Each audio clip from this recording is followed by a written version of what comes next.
Hey there, fellow deep divers. Yeah. Ever feel like you recharge best when you get some quality alone time? You're not alone. In fact, today we're going to celebrate that very feeling, diving deep into the surprising strengths and habits of people who genuinely love solitude. Okay. It's almost like society pushes this more is more approach to life. But what about the magic that happens when we embrace, less is more? Right. It's more than just liking being alone. There are fascinating patterns we see in solitude lovers, almost like hidden superpowers they develop just by spending time in their own company. Ooh, hidden superpowers. I'm already hooked. Okay, so let's unpack this. First up, have you ever noticed how many solitude lovers are amazing self-directed learners? Absolutely. I think about it like this. Imagine a knowledge buffet, right? Yeah. But instead of waiting to be served, solitude lovers are the ones eagerly exploring, piling their plates high with whatever fascinates them. They're not just passively absorbing information, they're actively seeking it out. So you're not just waiting for knowledge to come to you, you're actively seeking it out. And that proactive approach is a huge advantage in a world that's constantly changing and evolving. This reminds me of something I read recently about how solitude can actually amplify your intuition. What's your take on that? It's fascinating. Think of it this way. When you're constantly bombarded with external input opinions, social media, the 24-hour news cycle, it's like trying to hear a whisper in a hurricane. Solitude is like stepping into that quiet eye of the storm where you can finally tune into your own inner voice. Yeah, it's like hitting the mute button on all the external noise so you can finally hear your own inner wisdom. Right. This next one really resonates with me. Intrinsic motivation. Solitude lovers seem to find joy in doing things for the pure love of it, not for any external reward. Right. They're not driven by the need for applause or recognition. It's like they have this internal compass guiding them toward activities that genuinely light them up, whether it's spending hours mastering a complex skill or losing themselves in a hobby that others might find, well, a bit boring. I love that it's about finding that flow state where you're so engrossed in what you're doing that you lose track of time and everything else fades away. It's interesting to me how this connects to the fact that so many solitude lovers are also abstract thinkers. Remember that old daydreamer stereotype? Oh, absolutely. It's like they're constantly exploring these unseen realms in their minds, playing with concepts that aren't necessarily tangible or practical. It's the ability to ponder what-ifs and delve into complex ideas without needing an immediate concrete application. So it's not just about spacing out, it's about flexing those mental muscles in a different way, exploring possibilities that others might not even see. Right. And speaking of exploring unseen realms, let's talk about a fascinating concept called the shadow self. I'm really curious about this one. Ah, yes. The shadow self. This is where things get really interesting. It's like having this hidden room inside you, a place where you've tucked away all those parts of yourself that don't quite fit your ideal self-image. Those traits, desires, or emotions that you've maybe learned to hide or deny. It's like we all have this carefully curated persona that we present to the world. But then there's this whole other side to us that we keep under wraps. Exactly. And what's so powerful about solitude is that it gives you a safe space to open that hidden door and start exploring those shadow aspects. It's not always easy or comfortable, but it's through that process of acknowledging and integrating these hidden parts that we can move toward greater self-acceptance and wholeness. Think about it. If you're constantly surrounded by people, it's hard to even notice those shadow parts, let alone have the space to work through them. So it's like solitude provides this fertile ground for self-discovery, allowing you to confront those aspects of yourself that you might otherwise avoid. That makes me think about something else that's often associated with solitude lovers. Emotional granularity. Can you break that down for us? I'd love to. Imagine you're looking at a color palette.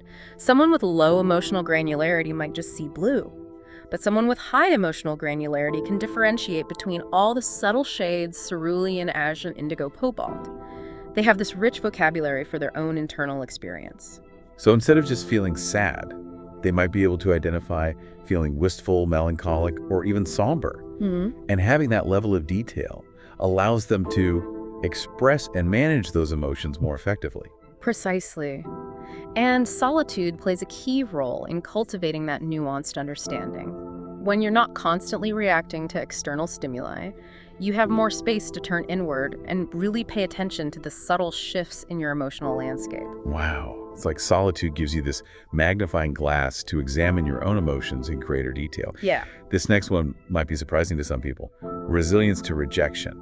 Now, I know this doesn't mean solitude lovers don't care about others, but there's something about their experience that makes them less sensitive to disapproval. What's going on there? It's almost paradoxical, isn't it? You might think that people who enjoy solitude are avoiding social situations because they fear rejection. But it's often the opposite. Their comfort with being alone actually strengthens their ability to handle rejection gracefully. Because they're not basing their self-worth on external validation. That's a big part of it. When your sense of contentment comes from within, you're less swayed by the opinions of others. It's like you've developed this inner anchor that keeps you grounded even when the social winds are blowing fiercely. Okay, so you're less likely to get knocked off balance by those external pressures. That's a pretty powerful advantage in a world that can often feel very judgmental. Speaking of forging your own path, the next trait we're diving into is unique value systems.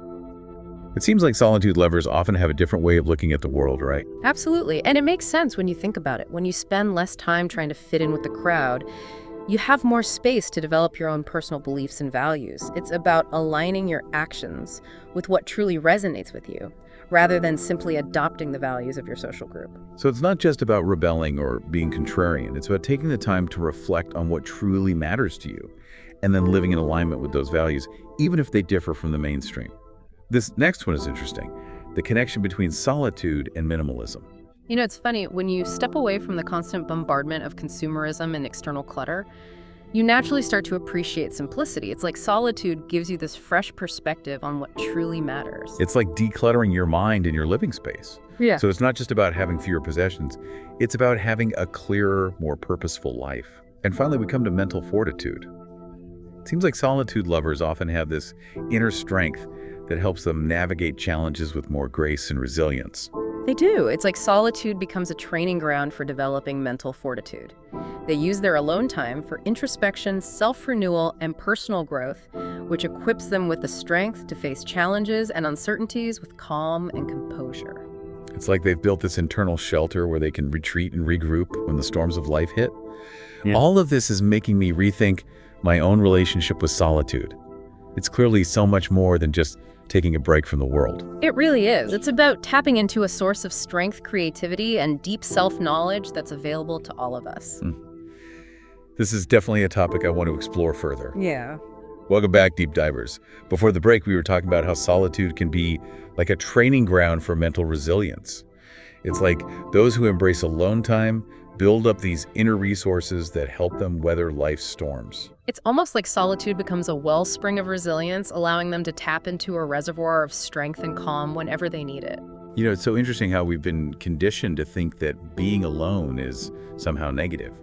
But as we're uncovering here, it can actually be a source of so much growth and fulfillment. Absolutely. It's a matter of shifting our perspective. Instead of seeing solitude as a lack of something, social interaction or external stimulation, we can start to see it as this incredibly rich opportunity for self-discovery and personal development. It's like we've been sold this idea that happiness comes from constantly being surrounded by people and things, when in reality, true contentment might come from cultivating a strong and vibrant inner world. That's a beautiful way to put it. And it's not about becoming a hermit or completely withdrawing from society. It's about recognizing the value of solitude and intentionally integrating it into our lives, even amidst the busyness of the world. So it's about finding that sweet spot where we can balance connecting with others and spending time nurturing our own inner world. You know, I think it's so important to emphasize these positive aspects of solitude, especially in a culture that often equates being alone with being lonely. Yes. There's a huge difference between being alone and being lonely. Loneliness is that feeling of isolation and disconnection, whereas solitude is about being comfortable and content in your own company. Right. It's like the difference between feeling abandoned on a deserted island versus choosing to go on a peaceful solo retreat. The intention behind it makes all the difference. Exactly. And it's also important to remember that everyone's relationship with solitude is different. Some people naturally crave more alone time than others, and that's perfectly okay. There's no right or wrong amount of solitude. Right. It's about tuning into your own needs and figuring out what feels right for you. Maybe you need an hour of quiet time every morning to center yourself, or maybe you thrive on those weekend getaways where you can completely unplug from the world. The key is to be intentional about creating space for solitude in a way that supports your well-being and allows you to access those incredible benefits we've been discussing. Okay, so what does this all mean for our listeners?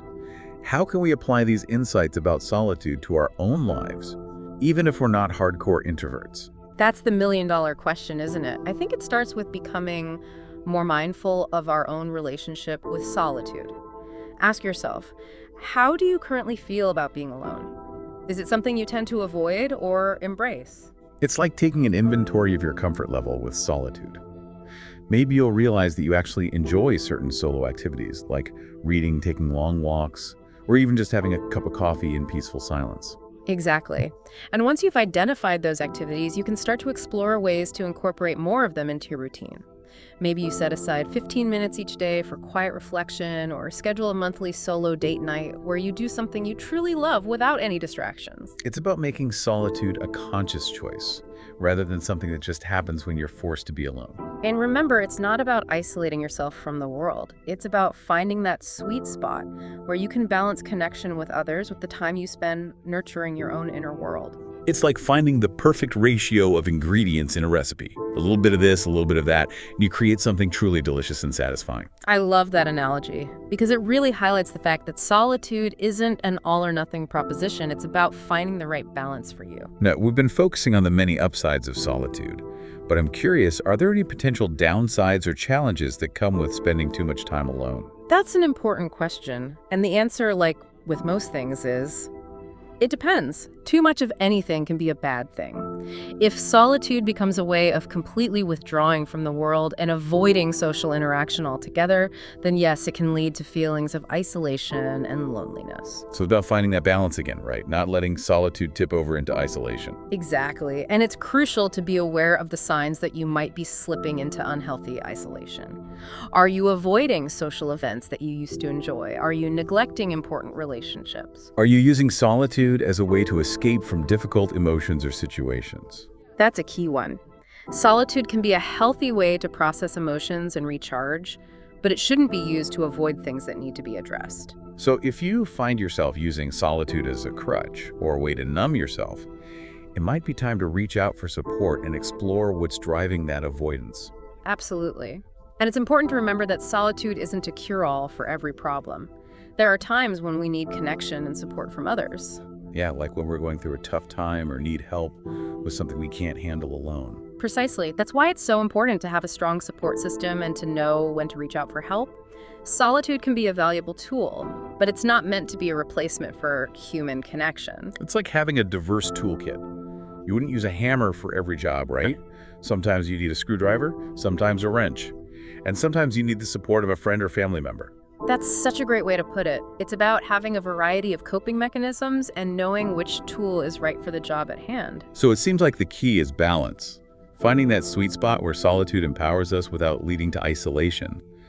As we wrap up this deep dive into the world of solitude lovers, is there one key takeaway you want our listeners to remember? Absolutely. I think the most important message is that solitude isn't just about being alone, it's a catalyst. It helps you develop unique strengths, deep self-knowledge, and a profound sense of joy that comes from within, not from external validation. It's like unlocking a hidden superpower, something that's been there all along just waiting to be discovered. You know, that's a perfect way to put it, and as we leave our listeners to ponder this, I'd like to pose a question. What aspects of solitude resonate most with you? And how might you weave those into your own life, even if you're living in a busy, fast-paced world? That's such a great question. Maybe it's about starting a daily journaling practice, finally carving out time for that weekly solo hike, or just giving yourself permission to say no to social events when you need to recharge. The possibilities are endless. The key is to be intentional. Cultivate solitude in a way that feels authentic to you, something that truly nourishes your mind and spirit. So whether you're already a seasoned solitude enthusiast or just starting to explore the power of alone time, I encourage you to embrace this journey.